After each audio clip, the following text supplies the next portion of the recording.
Hi guys, and welcome to my channel. Welcome to the Mentorship Corner. My name is Sibiya Nomthandazo. If you are new to my channel, welcome. If not, thank you for coming back. Stay tuned for the video. Okay, so before I start with today's video, let's just get a few things out of the way. Okay, first of all, I am going to be starting a an official first year of work series where I'm going to be explaining the things that you need to get through when you're still starting out as an employee in your life, basically. So the topics we're going to be covering, I'm going to be covering how to get a job, so basically job hunting. We're going to be doing some interview questions that you need to look out for and how you actually prepare for your interview. We're going to look at some financial stuff like your medical aids. We're going to look at insurance. We're going to look at getting car and car insurance. We're going to look at a detailed moving into a new apartment video. We're also going to look at taxes, professional fees, and to top it up, I think I'll do it last. We're going to do how do you handle people, money, and your time wisely when you are starting out at work, type of thing. Okay, and then as you can see, the first year of work series is going to be focusing on people who are actually working, people who are actually maybe like doing their last year in school and planning to go and try and look for a job, type of thing. I am also going to be, so these videos, I'm going to be posting them every Sunday. So the first year of work series videos, if you want to follow them, I'm going to be posting them every Sunday. And then on Thursdays, I am going to be doing a student's videos, like a student series. It's not going to be like a proper series, but basically we'll be discussing things like how do you prepare, how do you set out your study timetable when you're doing your matric, when you're doing your grade 11, grade 10, or even lower grades. How do you choose your subjects when you're in grade 9, first year of university life, campus life, res life. We'll be touching on all those topics. So if you guys have any suggestions for the two series is, I don't know the word, guys, but if you've got any suggestions for the series that I'm going to be doing, you can leave them on the comment section below, or you can just hit me up on one of my social media platforms. So let's get right into today's video. Okay, so today's video is gonna be about job hunting. So basically, how do you look for a job? Where do you look for a job? And yeah, that's basically it.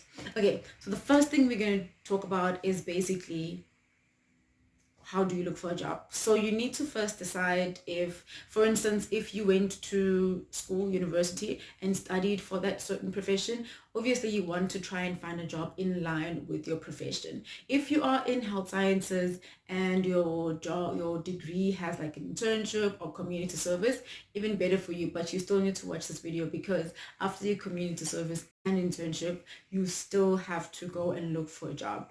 And then I know there's also some engineering degrees where you need to do your internship. I know if you're doing accounting and you want to be a chartered accountant, you need to do your articles. So all those things you still need to. So you'll do your internship or articles, and then after that you still need to know the basics and the nitty-gritties of how to go about looking for a job.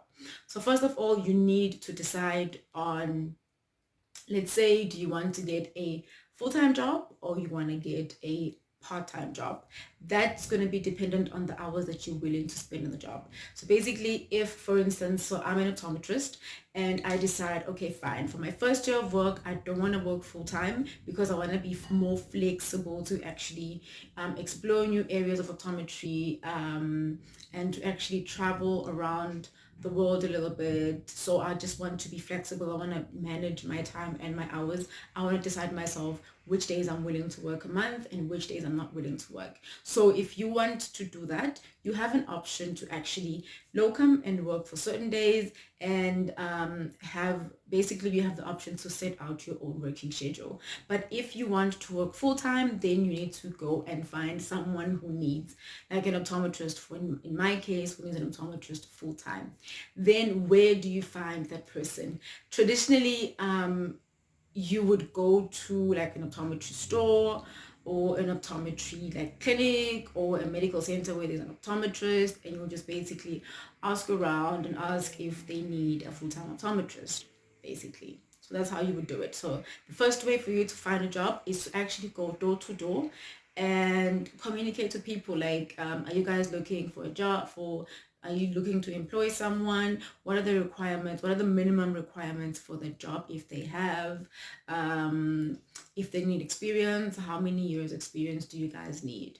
Type of thing. So you need to decide on that. So first things first, if you are going to be looking for a job, you need to decide, are you looking for a part-time job or are you looking for a full-time job? That is very important because the times and the hours that you'll have are going to be totally different, and also the taxes are going to be different. I know if you're working part-time, your tax is slightly higher compared to if you're working full-time. Like for instance, for us, if you're working full-time, your tax is, I think, around 14-15%, but if you are working as a locum, your tax is 25%, which is, and then if you're deciding on working as a locum or part-time, if the job you're looking for does not have like a set rate, like a set hourly rate, or like a weekly rate, then you need to decide on an hourly rate that you're going to be charging your customers, basically, because that would be almost you being your own business type of thing. So you would have to decide on the hourly rates that you want to charge your customers.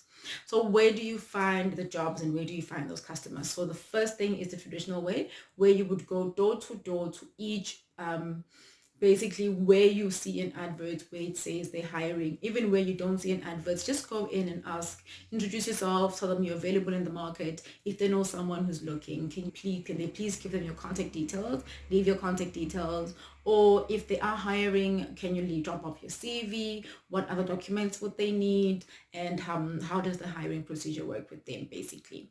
And then the next thing you can do is you can actually register in one of the job search sites on the internet. So I know there's Indeed Job, there's Best Jobs, there's also like there's quite a few. Just make sure you register on the South African ones because you're South African. If you're not South African, make sure you register for the job hunting agencies that are in your specific country so that you know you're in the right place, type of thing.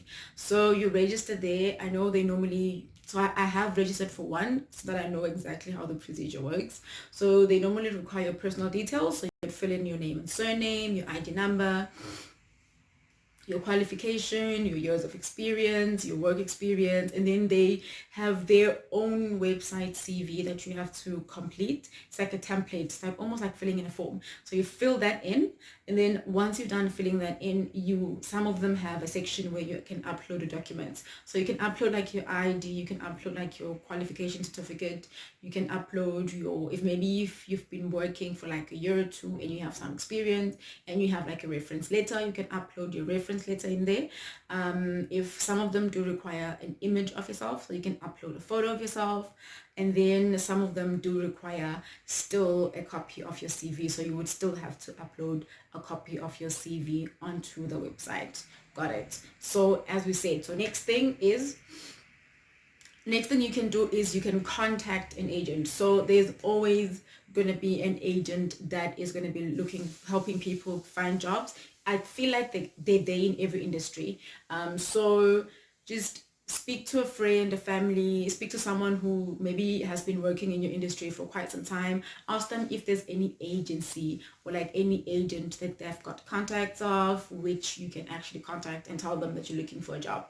So when you're speaking to the agents, tell them exactly what you're looking for. So tell them, okay, fine, I am looking for a full-time job. I'm making an example. I'm looking for a full-time job. These are the hours I'm willing to work. This is the amount I'm willing to get paid. I'm willing to relocate, or you're not willing to relocate, because those are all the important factors that they need to tell the employer who's actually looking for someone, and tell them your experience. Most of them would require you to send them your CV and the works. So send through your CV to the person, and also follow up with them. Always follow up with them. Apologies guys for that. The weather is just not so great, but if you're serving, you just have to serve regardless of the conditions and the circumstances.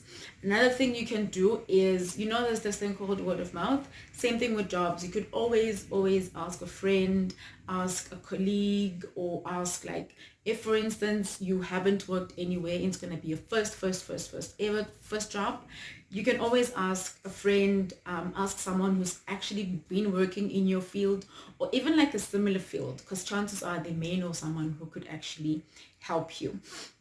The next thing you want to do is you want to make sure you have a proper updated CV.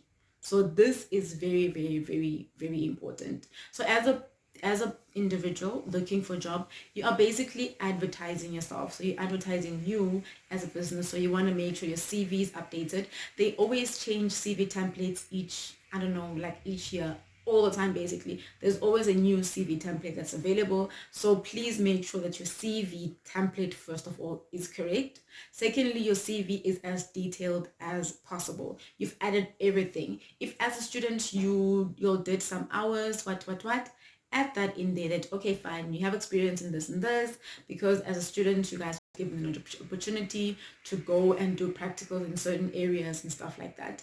If you don't have any experience, tell them you don't have experience, but you are willing to learn because you want to get into the industry and actually, be better and better in the field.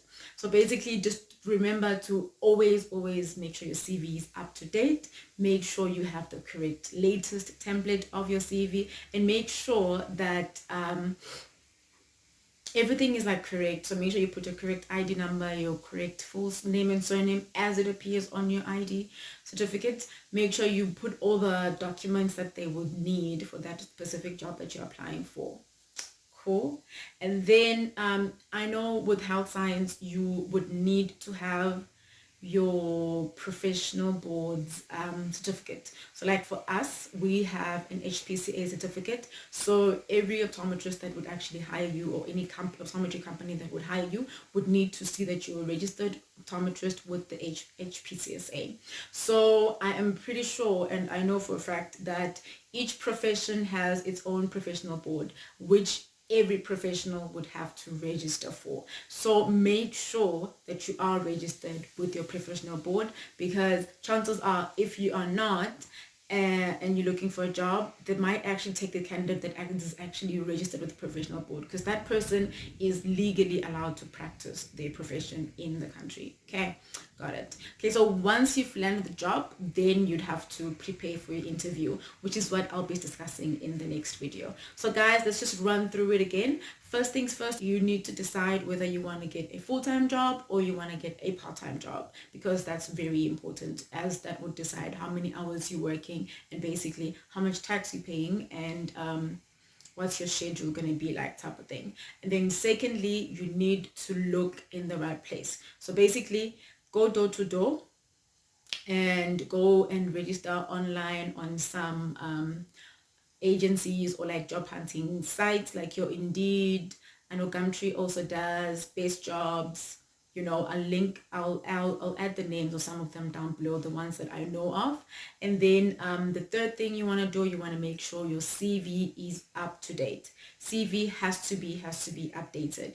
Before the CV, I forgot, you can contact. So basically, things you can do to find that would help you find a job is to go into a website and register, go door to door and ask, contact an agency or an agent who would help you, who was like a recruiter type of thing, and ask a friend or ask someone who has been in your profession for quite some time. And the last thing you want to do, you want to make sure your CV is updated.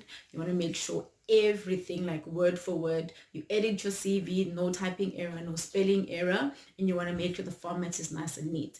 The last thing you want to do is you want to make sure you are registered with your professional board, because if you were an employer, you also wouldn't want to take someone who's not registered with a financial board.